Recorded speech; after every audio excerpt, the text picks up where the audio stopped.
Terima kasih Anda masih bersama kami. Bagi Anda yang baru saja bergabung, kami hadirkan kembali 3 berita utama hari ini. Harga beras di sejumlah pasar di Kota Tegal masih mahal. Warga mengurangi pembelian mereka. Harga beras tak kunjung turun, pemerintah lanjutkan pemberian bansos pangan. Sebuah minimarket di Klaten dibobol pencuri, kerugian mencapai belasan juta rupiah.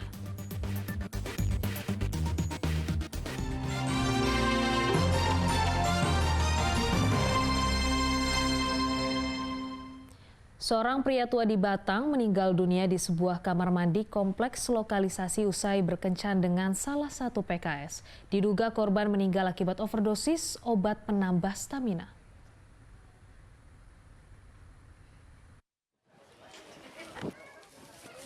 Warga kompleks lokalisasi Bongcino Karangasem Utara, Batang, Senin siang dikekerkan dengan meninggalnya seorang pria tua di sebuah kamar mandi lokalisasi. Korban berinisial K berusia 70 tahun ditemukan tergeletak tak bernyawa di kamar mandi salah seorang PSK. Pemeriksaan korban di lokasi kejadian oleh tim medis tidak ditemukan adanya tanda-tanda penganiayaan pada tubuh korban. Petugas medis mengemukakan dugaan korban meninggal akibat penyakit bawaan atau overdosis minuman penambah stamina yang baru dikonsumsi oleh korban. Sebenarnya terjatuh dan ditemukan juga ada minuman-minuman berenergi, kemungkinan juga dari jantungnya yang nggak kuat sih. Iya. Dugaan awal apa meninggalnya karena apa?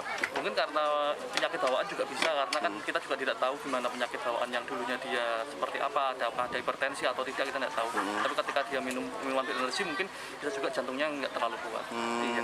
Bisa jadi overdosis gitu? Ya, mungkin dari jantungnya juga yang nggak kuat, jadi ininya resiko jantungnya aja sih. Oh, iya. Ditemukan bukti itu ya? Ada bekas minumannya tadi ya. Oleh petugas kepolisian, jenazah korban dievakuasi ke kamar jenazah RSUD Kalisari Batang untuk selanjutnya diserahkan kepada pihak keluarga. Kuncoro Wijayanto melaporkan dari Batang. Sebuah minimarket di Klaten dibobol pencuri. Pelaku menggasak rokok hingga kosmetik dengan kerugian mencapai belasan juta rupiah. Tanpa mempedulikan adanya kamera pengawas, seorang pencuri dengan tenang membobol sebuah minimarket di Jogonalan, Klaten, lalu membongkar laci kasir.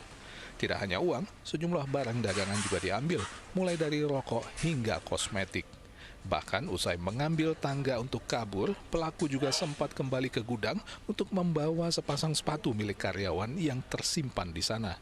Pencurian baru terungkap saat karyawan akan membuka toko di pagi harinya. Sejumlah barang dagangan hilang. Total kerugian yang dialami mencapai sekitar 14 juta rupiah. Kan masuk pagi, shift pertama, kan saya buka-buka toko. Nah, setelah buka toko saya ke kasir. Nah, pas pertama saya kok ini ada rokok-rokok tak hilang semua. Saya cek semua hilang, terus sama yang belakang dekat kamar mandi itu juga jebol juga. Kerugiannya kurang lebih 14 juta. Dari hasil olah TKP, polisi menyimpulkan pencuri masuk ke toko lewat belakang dengan menjebol plafon. Polisi mencari sisa jejak pelaku berupa sidik jari untuk mengungkap identitasnya. Sebab dari rekaman kamera pengawas, wajah pelaku ditutupi jaket dan masker sehingga sulit dikenali.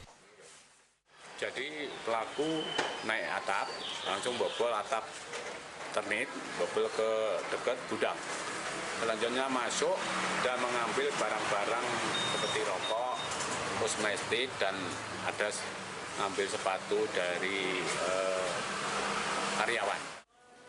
Pencurian ini bukan baru pertama kali terjadi. Sebelumnya, upaya pencurian pernah terjadi hingga 2 kali, tapi gagal. Krisna Agung melaporkan dari Klaten.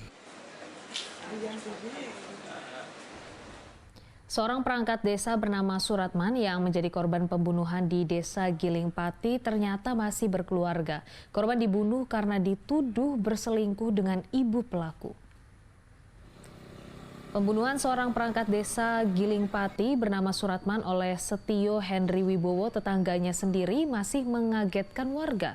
Tersangka Setio menuduh Suratman menjalin asmara dengan ibunya.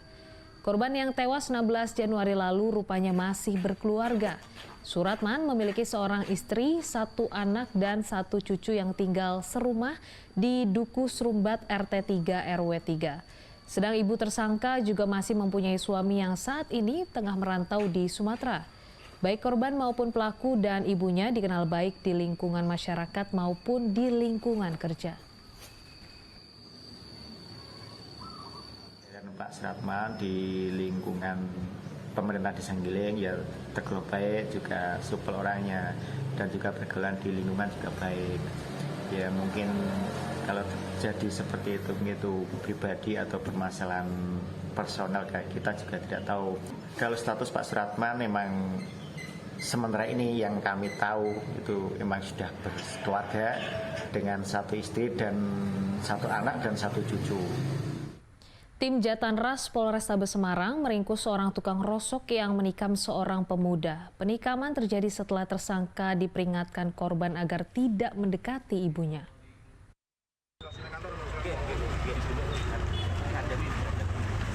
Tukang rosok bernama Zemi asal Lampung diringkus tim Jatanras Polrestabes Semarang karena menikam Ivon Lidiantoro Putra hingga mengalami luka di bagian perut di Jalan Gedong Batu Timur, Kota Semarang. Korban pun kini harus dirawat di rumah sakit. Namun Zemi yang menjadi tersangka menampik dirinya yang memulai perkelahian. Ia menyatakan korban menyerang lebih dulu karena menuduh dirinya memiliki hubungan asmara dengan ibunya. Zemi memang mengaku sudah menganggap ibu korban bernama Mimin sebagai keluarga.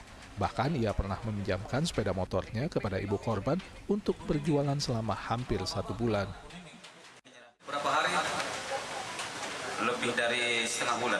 Oh, setengah bulan motornya Bapak digunakan oleh Bu Mimi? Iya, karena dia nggak ada kendaraan untuk jualan. Oke. Sewa? Enggak, pinjam. Pinjam biasa? Iya, saya sudah anggap keluarga karena kakak dia juga baik dengan saya. Kakaknya siapa? Kakaknya Bu Mimin. Sama ibunya baik, tapi sama anaknya tidak baik, gitu?